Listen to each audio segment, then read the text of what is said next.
Okay, everybody. I think we're here on Facebook Live. Yay! I want to welcome you to Poetry is Normal Presents at the Normal Public Library. Tonight, Poetry is Normal presents the poets Kelli Cressio-Moeller and Kelli Russell Agodon.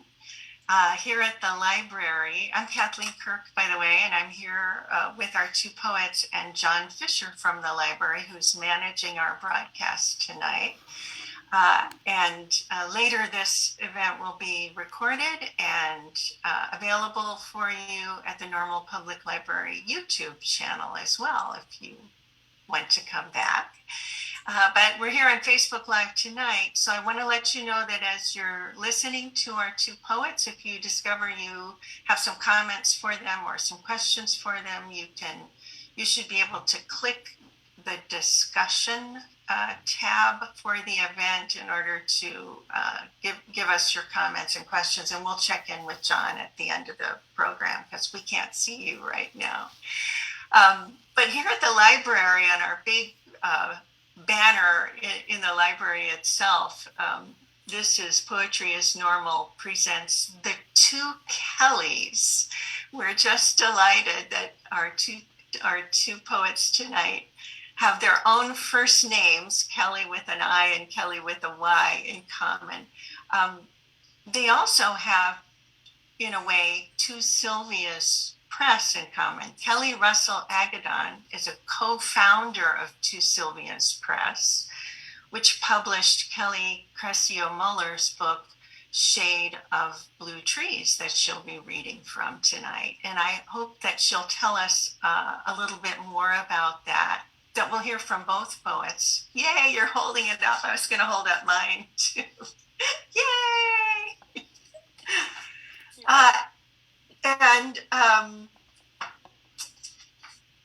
Kelly Cressio-Moeller is also a visual artist as well as a poet, and Kelli Russell Agodon is also a book designer with Two Sylvias Press as well as a poet, so they also have visual art in common. But we'll hear from Kelly Cressio-Moeller first, who's coming to us from California, where she lives.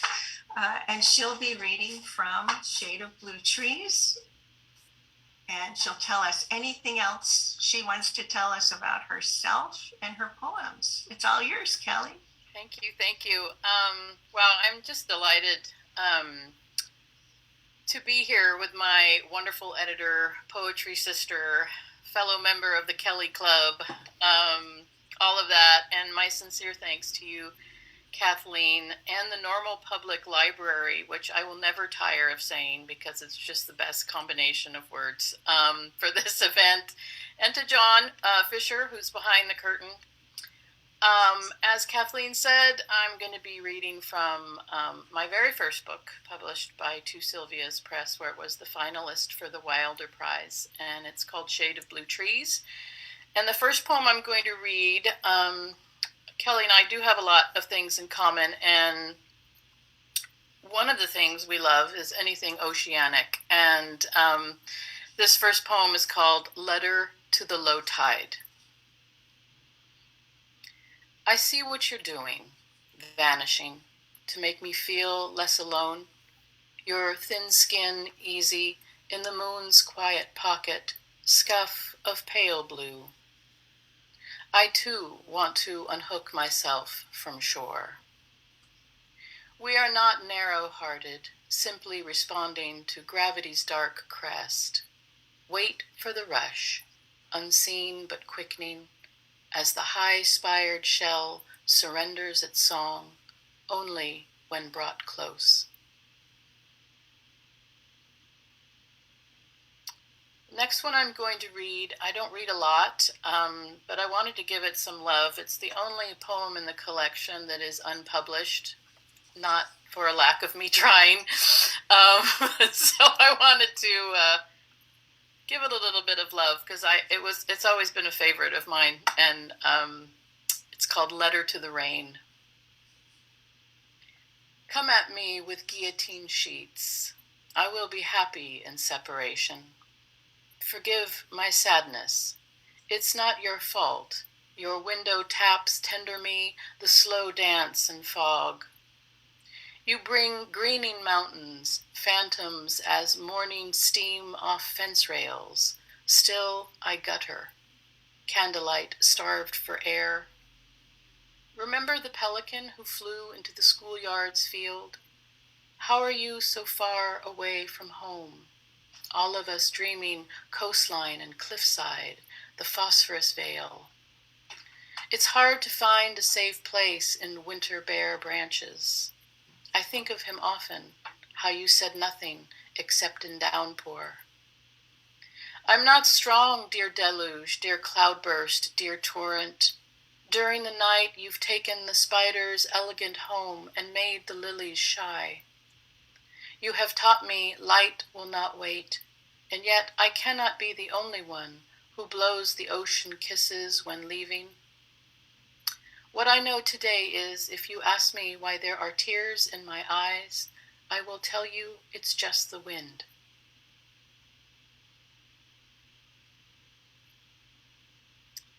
This poem opens the collection, and I tried for many years to get this collection published, and I'm really glad it found the right eyes at Two Sylvias, and that this poem would not have been in the earlier versions. It's one of the last poems I wrote that is in the book, and I'm very grateful that it starts it, because it sets a mood. Portent with moonset and blackbirds. For a long time I wanted to drink a cup of winter, to become tipsy on early dark and longer starshine, the thinning light my favorite ether. These days I am uncertain, dead reckoning my way through, surrendering to mystery and surprise of mapless navigation. That fistful of blackbirds thrown across my windshield, I don't know what their flurried wing beats were trying to tell me. Not every moment is a teacher in the same way patience does not mean measured in action. I am only a woman who continues to bury her dead, wearing a clenched jaw that expects diamond dust from crown crush, shoulders that rise so high on worry they mistake themselves for wings. I never liked what I was called, even though my father named me, and my name in his voice was the last word I'd hear him speak. Last night I went to bed feeling hopeless and profoundly lonely. I left the curtains open wide. Sleep plowed a ragged field of uneven rows, but in the morning's early darkness, the fullest moon poured its cool, bewitching light into the small bowls of my room and garden. As it hung impossibly low over the Pacific, I drank and drank.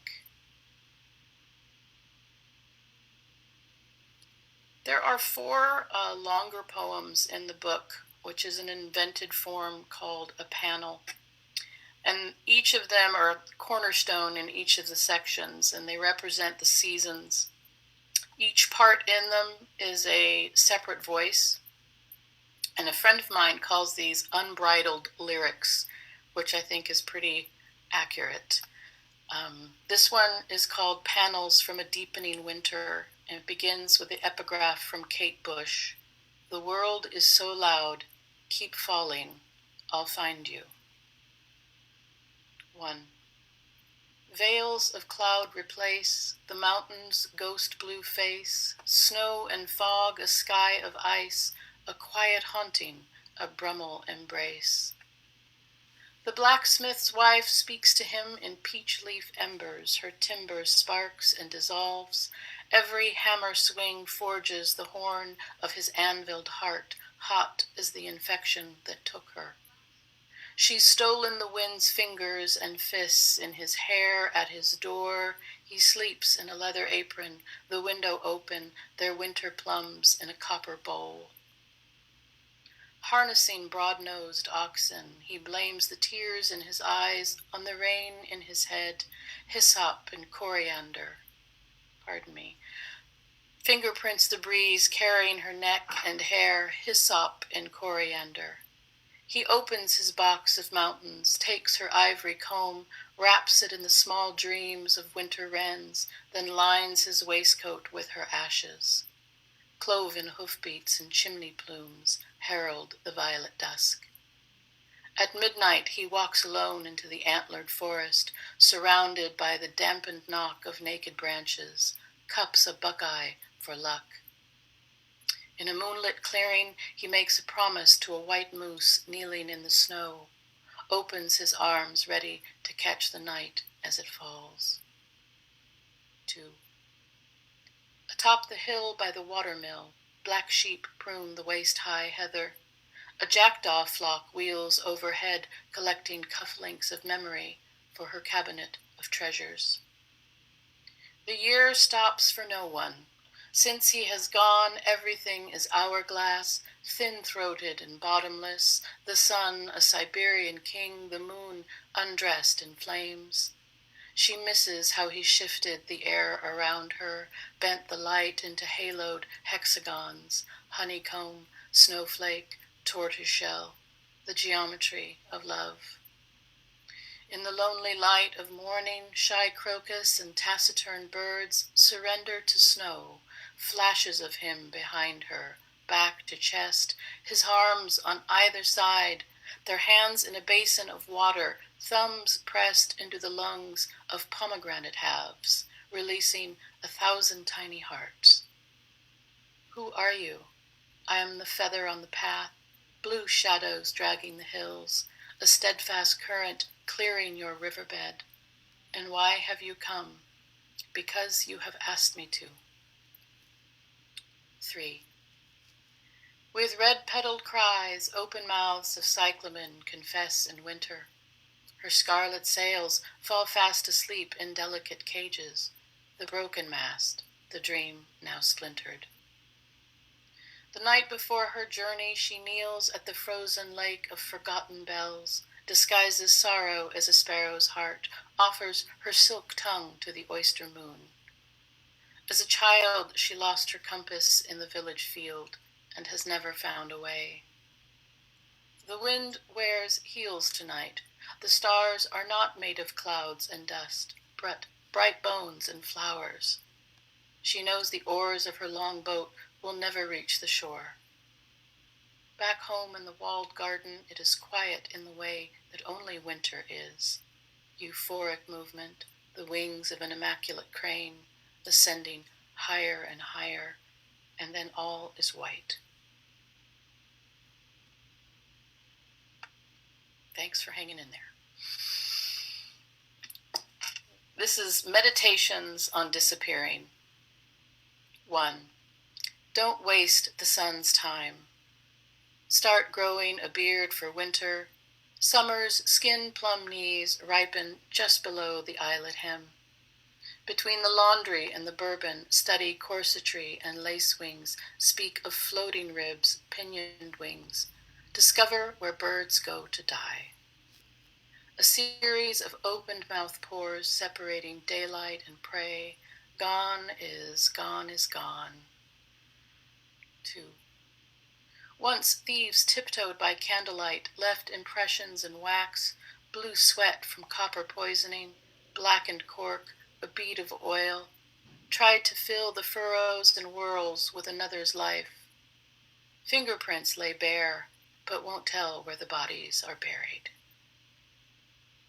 3. I met a woman who was mauled by a black bear, arms lost, hands replaced by hooks. At parties, she says her name, relives the story as if by script. 40 years on, the bear is still alive.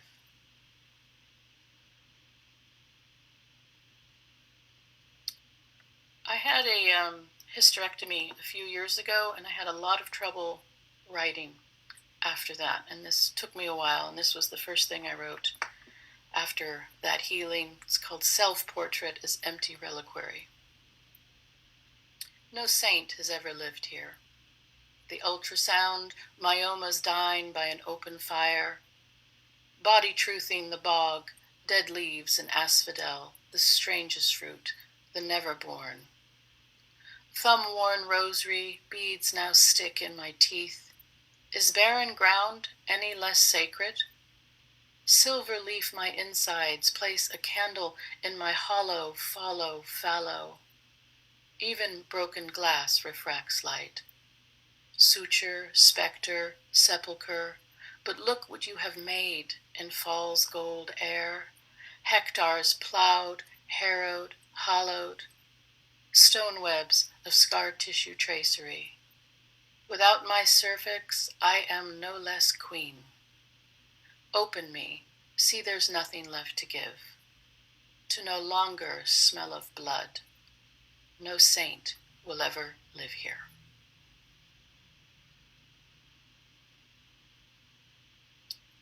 And this is one of the earlier poems in the book, first published by Kathleen Kirk in Escape into Life, also known as my tooth extraction poem. Conscious sedation. Slipping under, I remember me, a girl neglectful of the sky, wearing red Mary Janes and a full set of teeth. Now I walk through shadows of tall trees, their clinking boughs gold and silver crowned. My breath warm on the pane of a glass-winged butterfly as I lean in to hear the heartbeat of a wych elm frisk the bark for a pig's tooth to replace the tender rogue in my jaw. Another gone before it is taken, another taken before I am gone. I don't think I've read this one, for the support of this book, and it has nods to two heroines behind me, Virginia Woolf and Joni Mitchell. A night of one's own. Make a wish, and a dandelion explodes. There is no precedent for this. I smoked my annual cigarette in January. Virginia rolled her own. Some words can only be written at night. Two boys tucked in a redwood cathedral, slow breaths on the cliff of sleep. Paper sucks ink like blood into sand. The process. Dark chocolate, Pinot Noir. More, please. I could drink a case of Joni. Candlelight viewed through a steamy shower door, midnight lantern. A clutch of barn owls clamors for food. My basset hound sleeps. I take odd comfort reading even pages. Virginia wrote only in purple ink that even the ooze could not fade. I ache for sex as night moves over bodies entwined. This is what I tell myself, whistling in the dark, singing to the moon. Why would I ever erase this? Two more. Two-poem warning. This is called Away, and I think I wrote this after the first time I saw the Milky Way when I was in Big Sur, and I was just completely blown away. So this is called Away. Overnight, Earth's hourglass turns round, spilling ocean into sky, starshine against seafloor black, a radiant play of brilliance. Just there, a swarm of blue stars, their nebulous cluster fixed over us. Such quiet wonder, only possible because of the darkness. We have been away from each other for the sigh of a day. Instinctively, my palm searches for the length of your spine, fingertips count vertebrae and breaths. In this canyon of distance, the ripening desire for home hangs low enough to bite. Instead, I stare and stare, neck bends back, surrendering my throat to cosmic strands of pearls, knowing every single moment something or someone is leaving, red-shifting in elongated waves. There is no siren's wail coming closer in alarm, then fading to an unhearable hum. By the time the horizon dims, it is too late. And the last one is called Something to Remember. It's also the last poem in the collection. Darkness does not hunger for anything. It has everything it needs. The ribs of shadows are fat with secrets of the living and the dead. It never wallows in loneliness, never says, leave a message for me if you can. It doesn't care about your tongue of honey and stars, your breath of apples and wine. It is busy quilting corners of indifference and will return again and again. As you go from room to room, cloaking your mirrors for winter, let the coldness you feel at the nape move in like fog, shawling you in her gown of gray beads. Listen when she whispers. If you are patient, your eyes will adjust to the dark. Thank you so much for your attention and kindness. Really appreciate it. Thank you, Kelly, so much. So wonderful to hear your poems. Thank you. In your voice. You know, reading the poems was wonderful, but to have your beautiful face there, your beautiful voice, to hear those words spoken by you is just lovely. Thank you so much, Kathleen. I loved the array you gave us. You gave us the outside world, the inside world, the body, the mood that you told us about from the beginning, and that the mood of melancholy really always carries through this book. And that's a big thread. Yeah. And how we're coming up on winter here. In the Midwest, we've had our first little snow, and we've had some cold days. So all the poems of winter and the deepening winter are resonating really well right now. Yeah. So sure, and the tooth poem, I'm sure that appealed to me. The pig's tooth. I also had dental work involving the excellent animal, the magical animal known as the pig, as Lisa Simpson would say, that we love so much. So thank you. You're welcome. Thank you. Yeah. So I do want. We'll shift to I love that we're the two Kellys tonight. We'll shift to Kelli Russell Agodon. But because she's the book designer and must have helped choose and create this wonderful cover for your book, Kelly Cressio-Moeller, I'm hoping that she would tell us a little bit about that and Two Sylvias Press and the Wilder Prize, because your book was a finalist for that as we move to her. And then Kelly's own book also has such a wonderful cover, and I'd like to hear more about that. Yay, we're holding up our our life boys. And Copper Canyon Press published your book, Kelly, and that's such a wonderful press, and I think I've read that that was a dream press for you, so I'd love to hear more about that.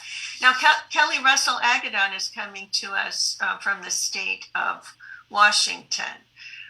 She has several books out, but this one, Dialogues with Rising Tides, is the most recent one, and we are so glad to have you with us. And Kelly, if you want to tell us anything about yourself, about the Two Sylvias, and about your book, go ahead. It's all yours.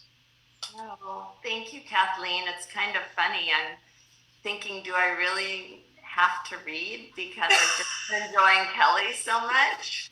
Yeah.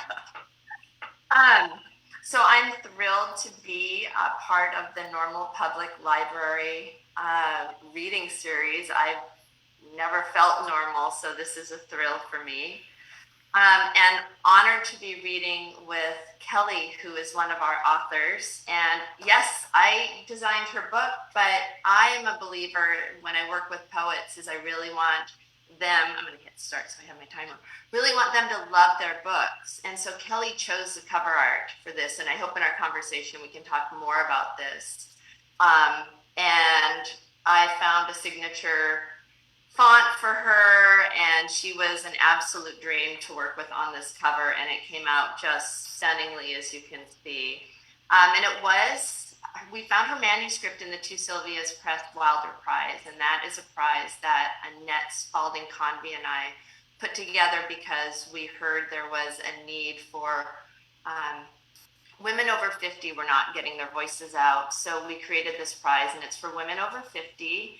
And we choose a winner, and we look for other books to publish in there. And Kelly's book was the book we published that year, along with Gail Martin's Disappearing Queen. And we were so thankful to have the opportunity to publish it and to get her voice and her light out to the world, because she's one of the most joyous and loving and generous people I've met in the poetry world, and that means a lot to me. So I'm very thankful. She's also the only author I've had a dream about. I dreamt Kelly was my next door neighbor, and we had a tree that was full of basset hounds. So it's one connection to Kelly and to Two Sylvias. And this is my friend Rhonda Broach, poet Rhonda Broach. We're at a writing residency, and I was supposed to be reading it, and we get an office to do our work, but my office had horrible Wi-Fi. So I am back in our cottage with Rhonda tolerating a reading going off during her writing time. So I really appreciate that. And just, thank you, John and Kathleen, for hosting Kelly and I and inviting us to be part of this series. Publishing a book and releasing a book during a pandemic is really a challenge, and I have not had one in-person reading of this book yet, so these things make it feel real to me. So I really appreciate you giving us the time to share our work. So I have a playlist of poems I planned on reading. I had 6 of them. Sometimes I talk, so we'll see how far if we do 6. But I changed the playlist after hearing Kelly's first poem about the ocean and what we have in common besides our name. I have my Kel. And we both have the bold lip tonight. That was a coordinated effort on our part. And I just want to thank everyone who's in the audience listening. I always feel like when you go to a poetry reading, you should get some sort of reward, a medal for sure, but some sort of reward. And so I always like to say something about the poems or the book that you might not know about. So to give you like a little tidbit or information behind a poem. So I hope to do that. And I will be reading from Dialogues, my poor little torn copy. This is my reading edition, Dialogues with Rising Tides, which came out from Copper Canyon Press this year. And I'm just thrilled and honored to have this book in my hands, despite everything going on right now. So in a nod to Kelly's first poem about the ocean and how much we love the sea, I've changed my playlist, and I'm going to read this poem. It's called What I Call Erosion. Today's sea seems tired of stealing acres of sand from the beach. What I call erosion, the waves call, I wish the wind would stop brushing us. I wish we could just take it slow. In the beauty of whitecaps, sometimes I see sadness. Sometimes how lucky we are to watch a sunrise one more time. There's so much we're carrying these days. An osprey clutches a fish in its talon. A killdeer runs across the dunes, trying to distract us from its nest. Danger, even when it's not, is everywhere. Sometimes I pretend to have a broken wing as I look out the window, but then a cloudscape in a world of buffleheads, of saltwater roses, and I forget fear. It's 7 a.m. on a Thursday, and an otter is pretending none of my concerns matter. The otter, if laughter were a mammal, dives in and out of the waves, playful. When the planet says, "This is impossible," the otter responds, "Only if you believe it."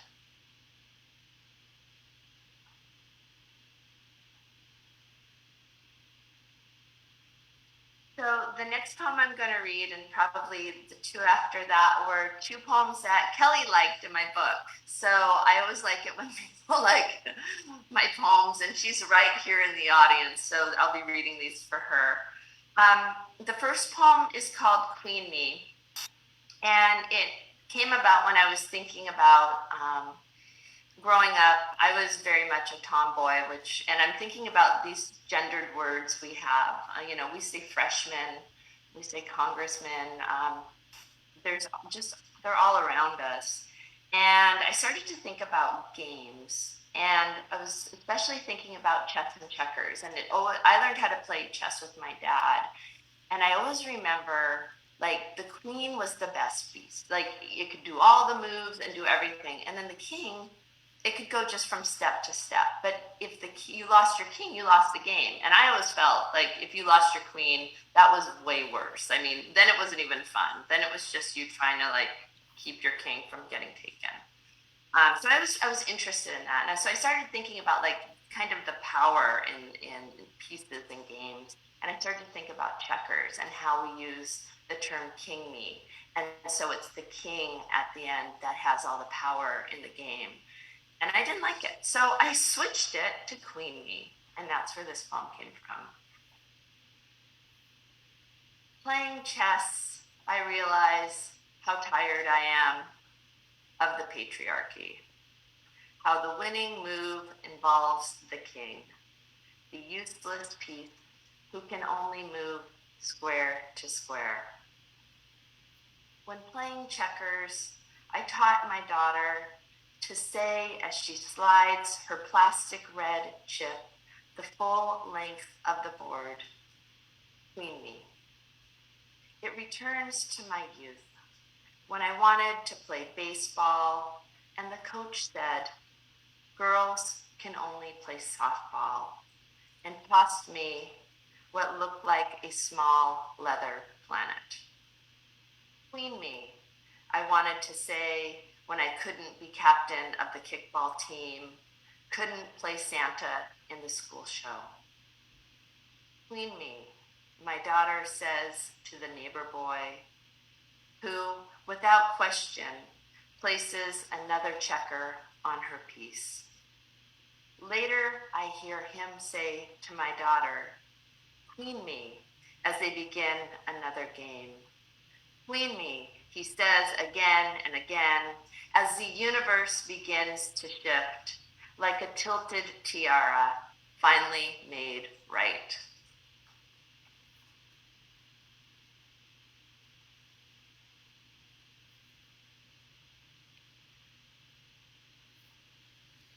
I hope we all start using that term, Queen Me.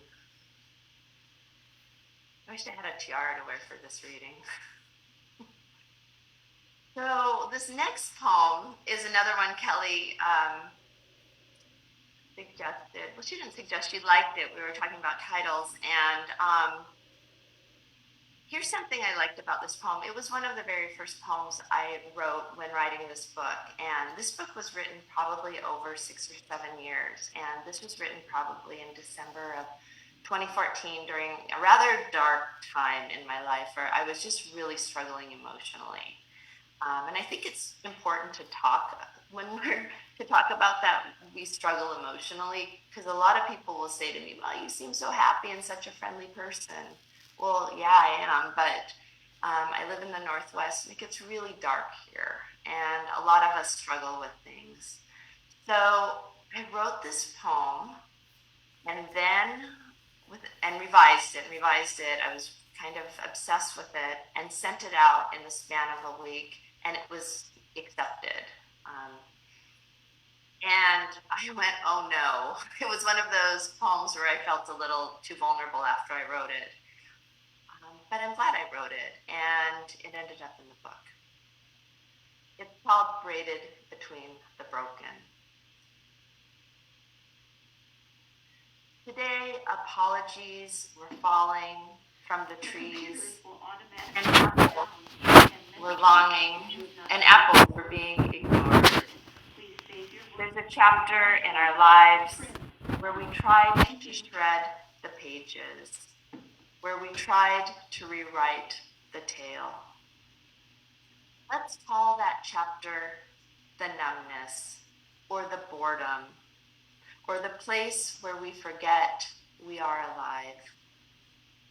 That morning, I woke up and wandered outside onto a back trail, past the no trespassing sign, into the arms of an evergreen or a black bear.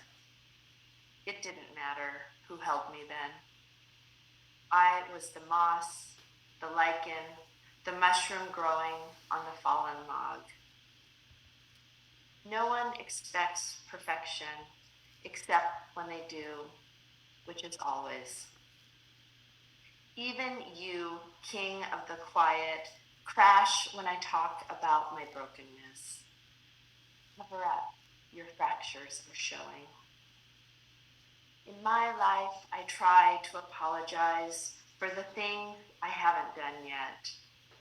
Those are the bruised apples of me, the possible fruit rotting in a field. Remember when I replayed our melancholy? Remember when I opened our melody with a switchblade? Rip out the carpet, mow down the dahlias, let's ruin our lives.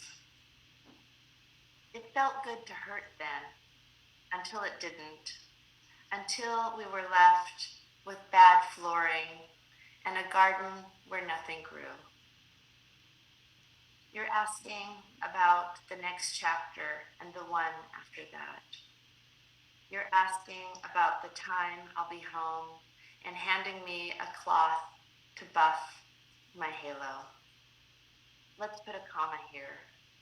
Let's put a comma and a semicolon and think about that sentence. I dream of erasers. I dream of whiteout. I dream of the song where the pharmacist doesn't judge me for not being able to make it through the day without some sort of pill. And that was a New England Review that accepted it, and C. Dale Young was editor at the time. So many thanks to making me be braver in the world. I am going to read two more poems, I think. And this is a poem. Okay, I think a lot of people have this example. Had this happen to them, where you're at a party or you're someplace and somebody says something and you don't have the comeback, and then you think of it like maybe that night in bed, like at 2 a.m. This poem is the comeback that came like 15 years later. That's how long it took me to get the comeback. I'm a little slow on such things. But we were on a road trip in California, some friends and I, in the mid-90s. And we're in this van and we're playing this game, the question game, where you ask these strange questions, try to provoke and create conversation while you're driving through desert.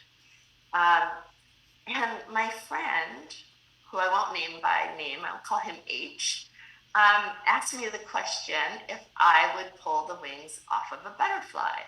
And I said no. And he could not accept that answer. And he kept challenging me on it. And when I get challenged, I just get flustered. And so I didn't have an answer. But 15 years later, I wrote this poem with the answer. And the poem is called Hold Still. There wasn't enough ethyl acetate in the killing jar, and the butterfly awoke halfway through the process.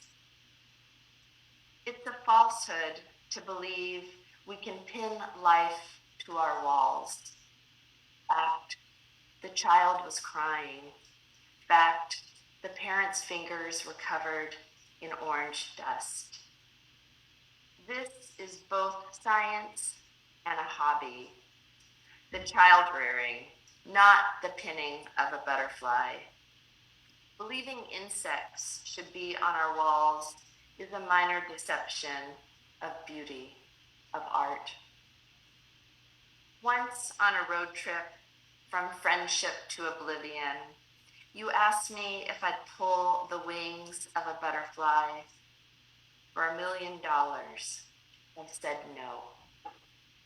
I said no, not because I wasn't ravenous for money, but because I've never been interested in mishandling any life but my own.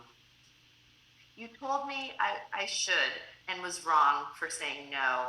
You said you could donate the money to butterfly research, buy butterfly farms.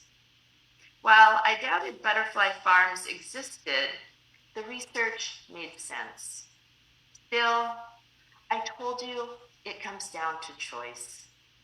One person deciding what's best for everyone. You shook your head and asked me a similar question about pulling the legs off of spiders. $1 million, you said, believing that we choose who we hurt based on their beauty, because the things that frighten us are easier to kill. All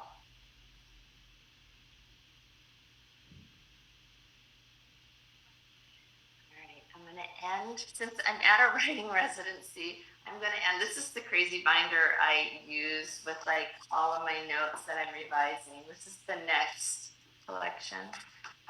And so I'm going to read the first poem, what I think will be the first poem in it. And what's really funny is today on Twitter, I asked a question. I realized that in my book, Dialogues with Rising Tide, the very last line, the very last word in this poem is light.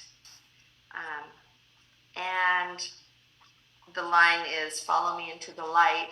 And the very last word in my book, Hourglass Museum, is light. And I didn't realize that, and it surprised me. But I knew I wanted light to begin this book. And so the title of this poem is called Peddling Light. And thank you all for listening tonight. And thank you, Rhonda. Peddling Light. Sometimes the sparrows mistake the full moon for a nest. And across a blanket of plum blossoms, 3 quail mistake the hedge for an address. It can be hard to recognize an error.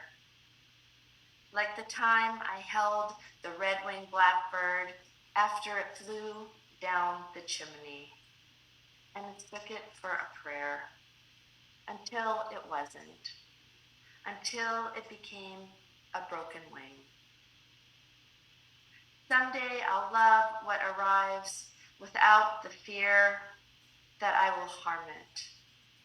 Like love, like hope, like the girl who sold halos for 50 cents. Occasionally there'd be a sale, but mostly a no thank you, and I'm sorry. Some days the neighborhood was mostly hill, and a silhouette of a child pulling a red wagon door to door, full of circles of light. Thank you. Kelly, thank you so much for that reading. Thank you for reading the poem that felt vulnerable to you. Thank you for reading a new poem to us. How wonderful. Thank you so much for that. It's just, go ahead. Oh, I said thank you for listening. I appreciate the space to read. Sure.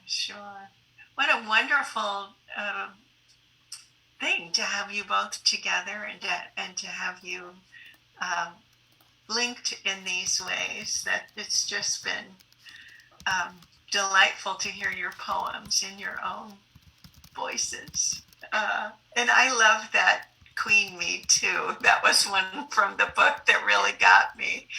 When the boy starts saying it too, it's a joyful shift. Very, very, very exciting. So thank you so much for sharing this. Now you had mentioned that you wanted to talk more about the image from Shade of Blue Trees, and I also want to hear more about how this image came about. So we can all talk. Kelli Russell Agodon has just read for us, and Kelly Cressio-Moeller read for us earlier, but we can all chat right now. I'm changing the view so I can see both of you at the same time. Okay. So yes, tell me more about this image, either of the Kellys. Okay. Well, I had been, I didn't have a book contract yet, and I had not even had it accepted, but I don't know. I guess I was bored one day, and I was like, in my fantasy, what would my book look like, and what kind of a cover should it have? And so I kept a file of some images that were really striking. I had no idea if any of them would work or if I would ever even use it. I mean, I didn't even know if this book was ever going to get accepted. So I had this, and when this glorious email came over that said they wanted to publish my book, Two Sylvias, I was like, oh my God, I actually might be able to use some of these images that I've been amassing these, decade. And so that image, I wasn't looking for, a porcelain light sculptor. I wasn't looking for that. I just was looking, I had this image of having some sort of a chandelier in a forest. Don't ask me why. And I just started looking online and seeing what I could come up with. And this beautiful image came up from Andreea Braescu. She's a Romanian sculptor, artist. And these are all porcelain carved ginkgo leaves, and they have LED lights moved in through them. So she hangs them all over the world. She's an incredible artist. She has a workshop in Romania and in Paris. And she could not have been sweeter. She was amazing. So I brought the image to Kelly and I said, what do you think? I think I sent 2 or 3.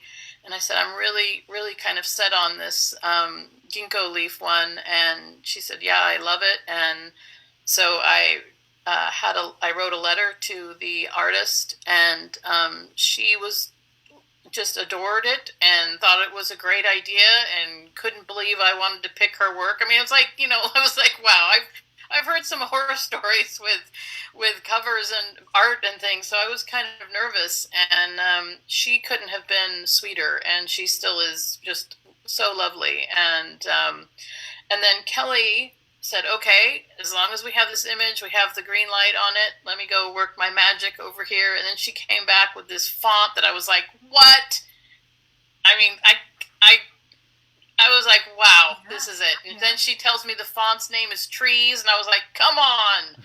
And so it was just like, I just loved it. I love how some of the letters look like little knives going through. Yes, and then it was her idea to invert the image, and I was like, oh, this is genius. So it looks like you've got these embracing arms coming up of the staircase. So that's all her magic, and I could not have been happier. And I love that image so much that we put it on the inside as well on the title page. And I just love it. And I was in the best hands. I mean, she just whipped that out like it was nothing, and we just did the photo. And I mean, it was like a week, right? I mean, it was wonderful. I was like, wow, this is amazing. And so couldn't be happier. Yay! I love hearing about the making of the book and the process and the cover, and that you have this in common. Kelly, do you have a story about the cover of your book from Copper Canyon Press? do. And first, yeah, Kelly was a dream to work with on that book, and we really did pull it out like in a week because it Crazy. fell into place. Yes, so my cover, I had a Pinterest page, and what Kelly did, I think, is actually great for all poets to do when you're putting together a book, is to really visualize the whole book and to like look for cover art, maybe even print it out in whatever folder you use to keep yours, just to hold that vision and maybe kind of manifest something into the works. So for my cover, I had like this Pinterest page, and I sent Copper Canyon the page, and it had 30 images that I loved, and one that I really loved by the woman who did my cover for Hourglass Museum, who is Lynn Skordal, is a visual artist on Mercer Island in Seattle. And so they came back with maybe like 6 images, and I had also, since I'm a book cover designer, I had tried to design one, and they showed them to me, and there were 2 that really stuck out, and one was the one that Lynn had done, which was this beautiful surreal boat being pulled by butterflies, and then the other one was this image, which is it's a photograph by René Melchit, I don't know if I'm saying it right, a French photographer, but also he was a poet, and he had a lot of humor in his work, and I have a lot of dark humor.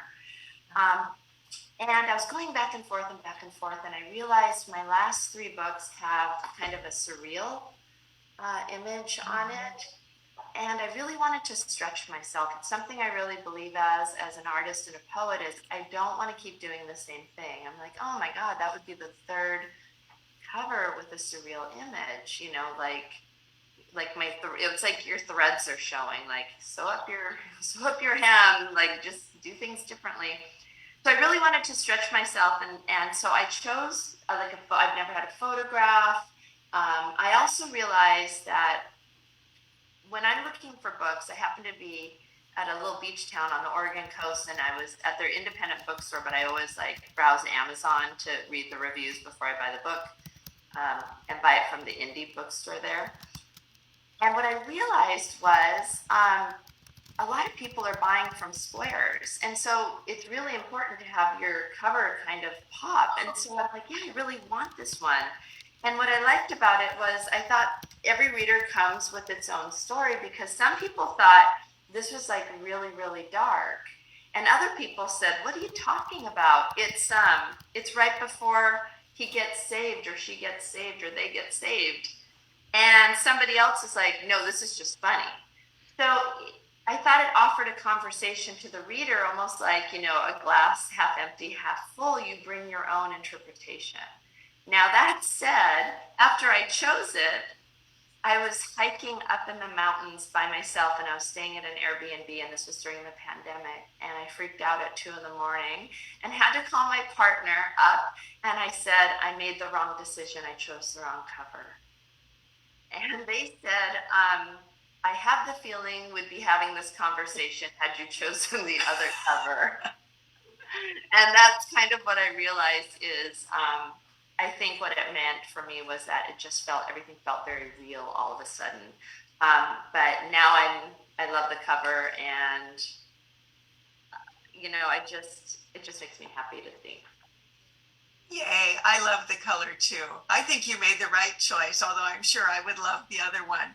But what you said about it has the scary darkness because of the possibility, but it has the dark humor, and it has that grace. I mean, I did, it was called water ballet in my day, but synchronized swimming. And so I'm picturing it, he's got to get his hands straight up, or she, but it has all those things, everything that you said. And your book is rich that way too.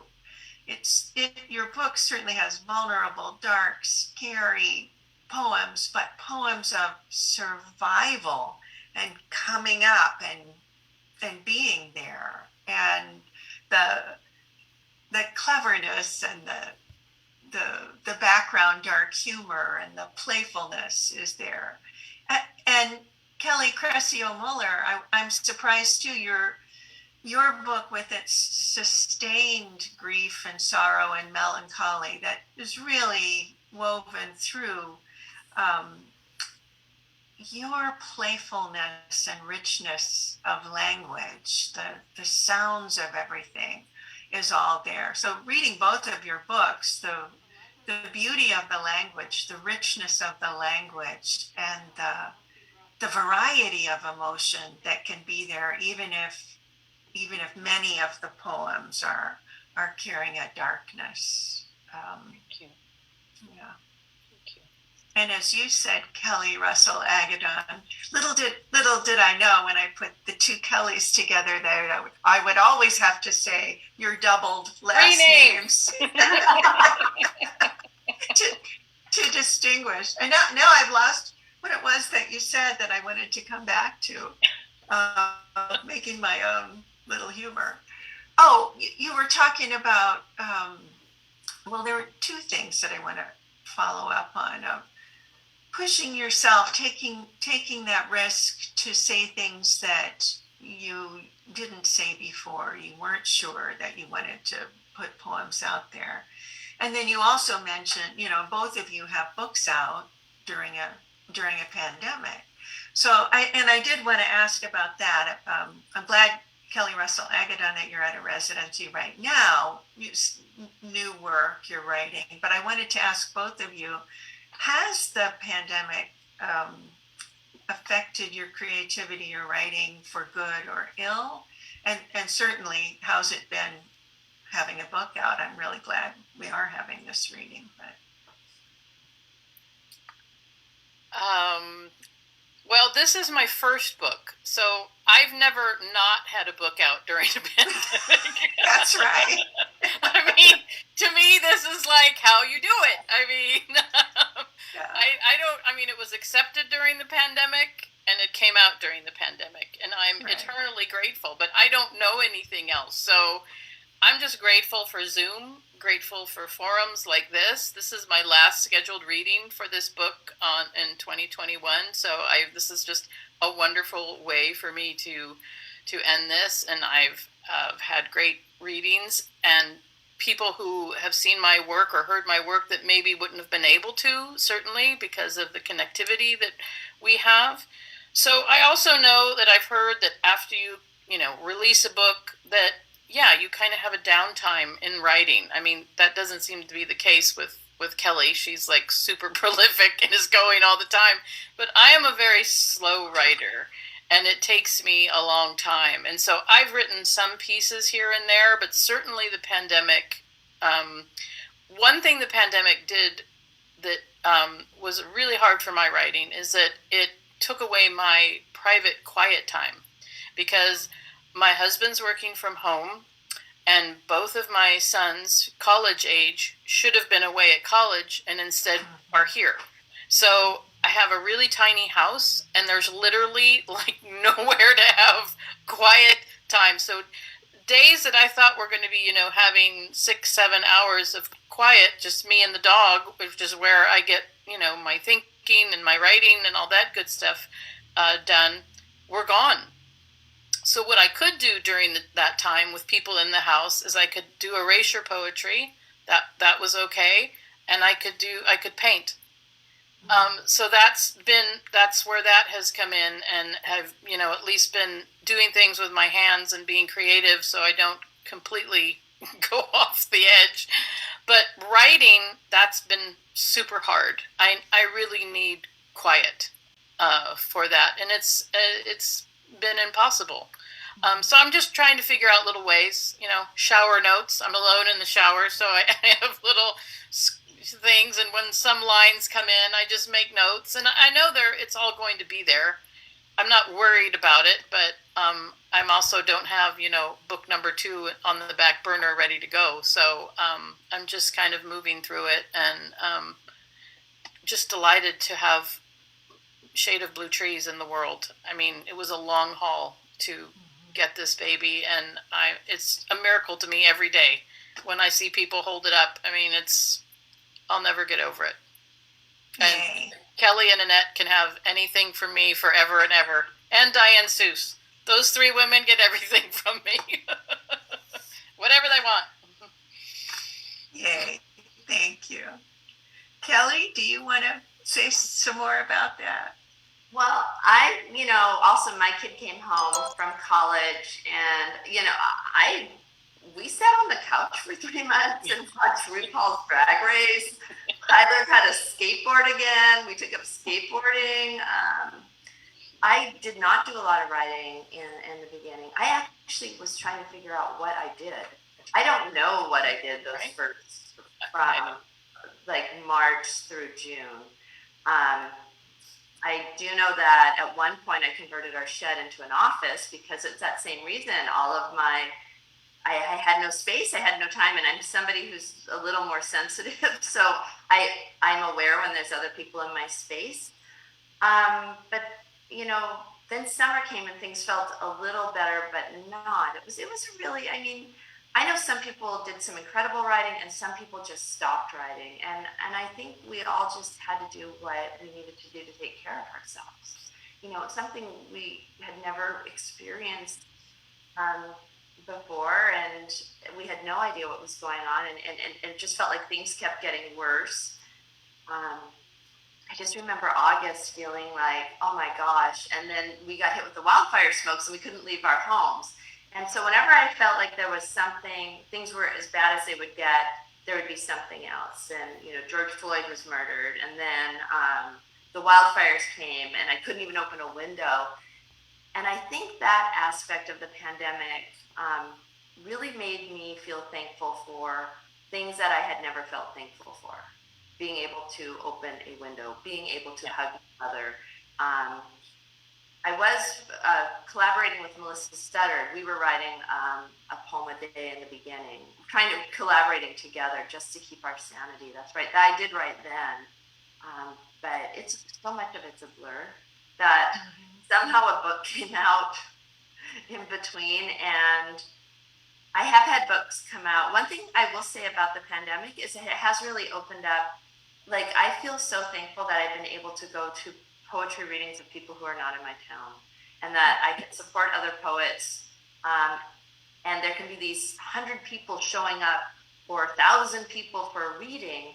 And that's really impossible, mostly geographically, unless you're a big name poet. So I really enjoy being able to support others. And sometimes I get zoomed out. I heard the term zombie, like I'm being a zombie.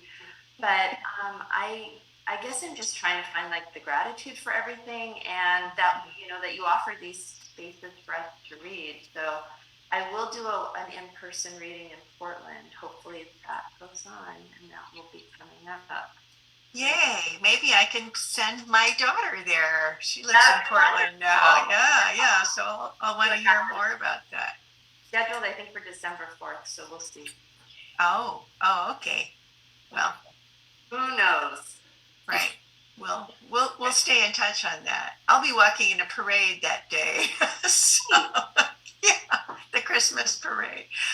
Well, Kelly Cressio-Moeller and Kelli Russell Agodon, I want to thank you so much for reading with us tonight. I also want to mention and thank the Normal Public Library Foundation, a separate organization that helps to support us, and specifically special programming like this. So that's part of why you are with us, and I'm grateful for that. It's just been lovely hearing your work, and thank you so much for being with us. People who are attending tonight, we alternate this program, which is our guest poet series, with an open mic. So in December, we have our open mic on December 21st. We're at solstice time. And because it's getting dark and we want to hunker down and cuddle up, our theme for the open mic that night is hibernation and sleep. So any of you listening, and you too, Kelly, if you'd like to come back and read sleep poems or talk about hibernation, you can join us. That is a Zoom program that requires registration because we would all be together. And then we'll resume Poetry is Normal Presents in January, on January 18th with 2 Illinois poets, but we'll still be virtual. So thank you for being with us. It's just been so wonderful. And thank you, John. Yes. Thanks, John. Thank you so much, and everybody listening, and of course to Kathleen and John and Kelly and Rhonda holding up the couch. Yeah. Thank you. Thanks. It was wonderful. Thank you for everyone who tuned in and who have been supporting small presses and indie poets and indie presses. So thank you so much. Thank you. Thank you and good night.